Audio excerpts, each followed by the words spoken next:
Hey there, and welcome. If you're just stepping into the world of artificial intelligence, well, you are in exactly the right place. We are moving from AI that just, assists us to AI that actually takes action on our behalf. It's an incredibly exciting evolution. By the time we wrap up this session, you're going to have this powerful systems thinking mindset that's absolutely crucial for any aspiring AI engineer. Okay, here's our syllabus for today's masterclass. We'll start with 1. Core AI concepts, then hit 2. Consumer daily life, 3. Retail and commerce, 4. Finance and banking, 5. Healthcare and medicine, and finally 6. Software and security. Looking at these 5 different sectors is really going to help us build that systems thinking mindset. Let's get right into it. All right, Section 1, Core AI Concepts, the leap to Agentic AI. Let's dive into this. To really grasp this massive shift, we have to define our terms. On one side, we've got Generative AI, or GenAI. This is probably the stuff you already know. It creates text, suggests ideas, generates images based on your prompts. But on the other side, we have Agentic AI. This is the new frontier. Agentic AI doesn't just suggest things to you, it actively executes workflows and makes decisions all on its own. It actually takes action.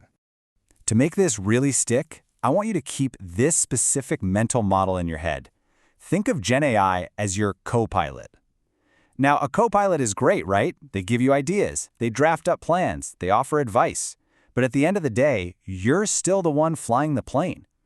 Agentic AI, on the other hand, is the autopilot.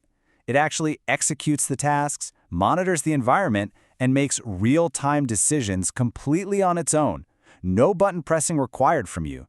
Keep that co-pilot versus autopilot framework in mind as we keep going. Moving right along to Section 2, Consumer Daily Life. Let's look at this together. Take a look at this graphic. Notice how our daily digital tasks are basically split right down the middle?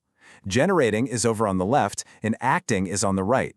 You can see GenAI handling things like auto-translation and instant chat responses. But then, Agentic AI takes over the really active stuff, like your phone's face unlock or image search. This right here is where your AI engineering mindset starts kicking in, just learning to categorize what a system is actually doing under the hood.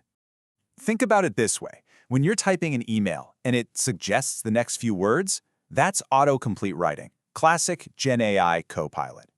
But when your email provider automatically spots a shady, malicious email and chucks it into a hidden spam folder without you ever seeing it, that's spam detection. It's taking independent action to protect you. That makes it an agentic autopilot. Let's break this down into plain English. The entire difference comes down to action versus suggestion. Autocomplete suggests words. It waits for you to say yes or no. But look at smart assistants. They actively set alarms and reminders based on what they know about your routines. Or face unlock.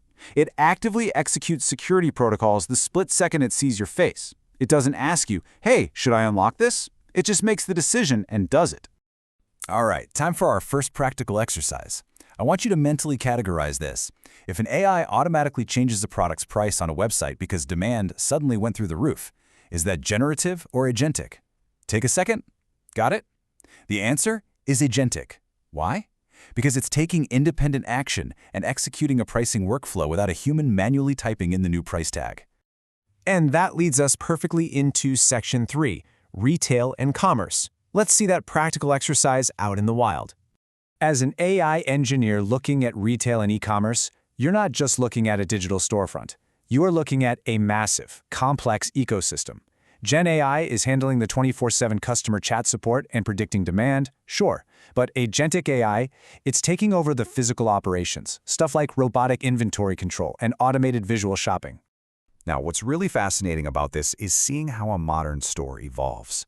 On the GenAI side, the system is just auto-generating product descriptions, like writing the catchy ad copy for a new camera. Total co-pilot move. But on the agentic side, we get dynamic pricing, just like our exercise, and inventory forecasting. The AI is literally on autopilot, actively controlling the stock levels and ordering new units when the warehouse gets low. It's running the actual business logic. Okay, let's do another mental check. Practical exercise number 2. If a banking AI writes a personalized apology email to a customer who had a rough experience, is that a copilot or an autopilot? Remember our framework? Writing an email is generating content, right? So for sure it's a Copilot or GenAI task. And hey, talking about banking brings us directly to our next crucial sector. Let's move into Section 4, Finance and Banking. Let's apply our systems thinking to money and security. Let me tell you, the leap required for financial AI engineering is absolutely massive. The margin for error here is literally zero. We're moving from really simple generative expense tracking straight into highly complex agentic AI that actually executes stock market trades and autonomously predicts global financial risks. The systems we have to build here must be practically bulletproof. On the one hand, GenAI is handling the customer service chatbots and suggesting investments through robo-advisors. Good stuff. But the real engineering heavy lifting? That's happening with Agentic AI.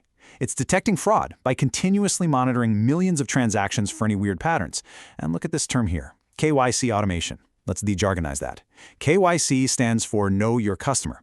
KYC automation simply means the AI is checking someone's ID, verifying their fingerprint or signature, and automatically approving or denying their account setup. That is a true, hardcore agentic autopilot making critical security decisions. All right, practical exercise number 3. This time, I want to challenge you to think about healthcare. If the doctor types in a bunch of symptoms and the AI suggests a list of possible illnesses, is that generative or agentic? Think back to our core definition. Suggesting an illness is just generating an idea or giving advice, so it's definitely a copilot. And this brilliantly illustrates exactly how we transition into Section 5, Healthcare and Medicine. Take a good look at this. In healthcare, the technology becomes drastically more integrated into the physical, real world. It's no longer just GenAI mental health bots and text summaries. We're shifting to agentic AI that's controlling precision robot surgery and autonomously accelerating drug discovery. It is a mind-blowing evolution of capability, and it's literally saving lives. Now, GenAI is doing incredible things here, suggesting diseases and helping doctors write up imaging reports way faster. But agentic AI in a hospital setting, it's not just chatting. It is an autopilot continuously tracking a patient's health through wearables. Even more importantly, it's using ICU predictions to actively blast out immediate risk alerts to nurses if a patient's vitals drop. It doesn't wait around to be asked. It triggers the emergency workflow itself. So the crucial point is, how do we actually build all these amazing systems? Well, that brings us to Section 6, Software and Security. Pay close attention here, because if you want to become an AI engineer, this is the core toolkit you simply must master. This graphic shows how AI is actually helping us build and defend the AI itself. It bridges the gap between generative code creation on one end and agentic security threat detection and infrastructure optimization on the other.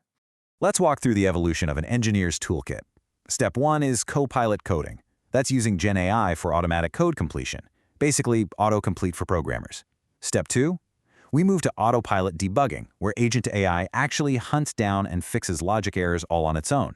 And Step 3, well, Step 3 is the holy grail, self-healing deployments. You see CI/CD pipeline efficiency there on the screen? Let's simplify that. It means the software delivery system can update, optimize, and fix itself in real time, completely without human intervention. A fully automated engineering pipeline. How cool is that? Wow, we have covered a ton of ground today, right? From the basics of copilots all the way up to the wild complexities of self-healing code. I want to end this masterclass by challenging you.